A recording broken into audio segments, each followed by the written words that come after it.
Moving right along, we've got Jessica Andrade taking on Rose Namajunas, the rematch. This is one that I am so stumped on, Judd. You got to help me out here, buddy, because I made one of the biggest bets of my betting career on Rose Namajunas in the last fight with Jessica Andrade.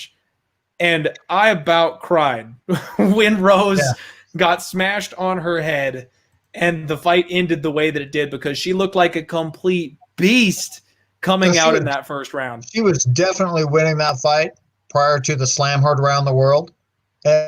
I'm sitting here shaking my head because I'm going, a year ago, this was a main event. This card is sick. We're not even close to the end of this card. Oh my gosh, I know. We're getting this rematch. I'm a big fan of Rose. I think she looked great in this matchup. Andrade, wonderful slam. That was obviously the difference maker. But and then comes out and loses her title in the next fight, and got pieced up in it. But against somebody who seemed to have a little bit more pop on the punches than Rose did, maybe. But it is funny when you go, okay, these guys fought a year ago, and Jessica won by finish, and yet Rose is a 2-1 favorite on the cards for this one, and we haven't seen her since. It's a wild fight. I have no idea what's going to happen in this fight. No idea. I'm a big fan of Rose, so I'll probably be looking to try to find a spot for her on my picks, but I don't know what to do with this fight. I feel you, man. And the thing that's keeping me the most away from it is the freaking line. Rose as a 2-1 favorite after that last fight has me really scratching my head. I mean, that was a fluky knockout. Like, let's be real. Yeah, of course. I'm agreeing with my boy Michael Lunday right here. That was a fluky knockout. But the fact remains that Andrade has the kind of raw power to recreate something like that. She absolutely can land that big bomb. She absolutely can land that big slam. We've got 15 minutes for Rose to stay away from it. Now, I do think that they've likely game planned differently. They won't go to that same submission defense for the slam and put her in that type of position. I mean, obviously, you've got to assume they've patched that hole for the game plan. And what's Jessica Andrade going to do differently? She was having a hard time closing the distance last time. She was winging big punches, and Rose just wasn't there to be hit. And the other side of this thing, I'm seeing the chat. I can't post all the comments that are coming up because they're talking about the mental instability of Rose, and we've talked for a long time. She struggles, man. She has a hard time with anxiety. She has a hard time getting right for fights. Coming in and facing your boogeyman or your boogie woman, the person that destroyed you and took everything from you the last time out.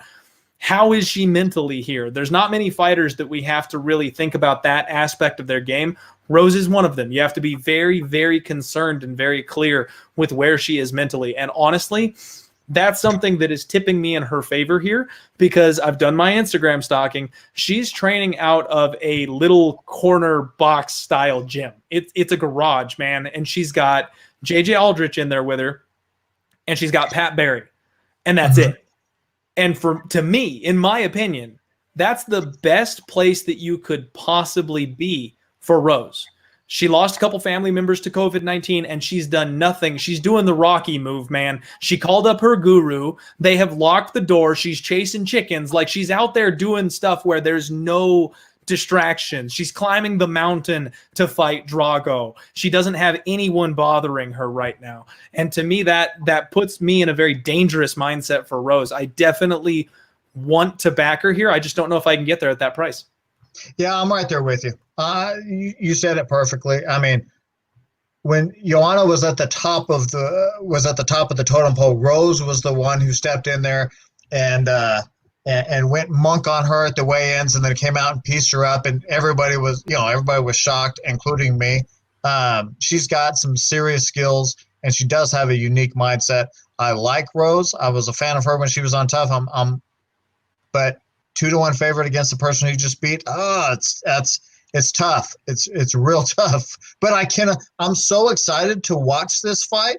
I'm more excited to watch this fight than I am to bet on this fight at this point. But insane that we're getting this far down the card. Yeah, I completely agree. And This is one that might end up being a popcorn and fireball type of fight, folks. It might be best to just stay away from it unless you know something that I don't, because Jessica Andrade is coming out for revenge as well. I mean, she just went to war with Weili Zhang. Terrible game plan. God-awful game plan. Just charging straight forward into the bigger, stronger power puncher and got blasted, paid her dues there. You know, she's going to have a different game plan too, right? Like, she's not going to come out charging forward like that and potentially risking losing that. So the only thing I can think of is I need to check the totals on this one, but that might be the way to play it if you absolutely had to have some action down on it, is pick whether you think it's going to go under or over. Let's go ahead and move on. We are getting into the good stuff, my guy. First title fight on the card. There are three, folks. There are three. Before we get into the main cards, we've bounced all the way up to a new high, 362 live viewers on the show right now. Thank you all so much for jumping in here with us. We're hoping to keep this gravy train rolling. We're on a 3-fight winning streak, I want to say. On the first 3 fights since the return from COVID-19, we squeaked out a little profit, and we're coming off a massive 10-unit winning night. So thank you for hanging out with us. Make sure you subscribe to the Diehard MMA Podcast, and make sure you subscribe to Odds HQ, because we're going to bring tons of content going forward, and we're going to keep putting money in those pockets for free.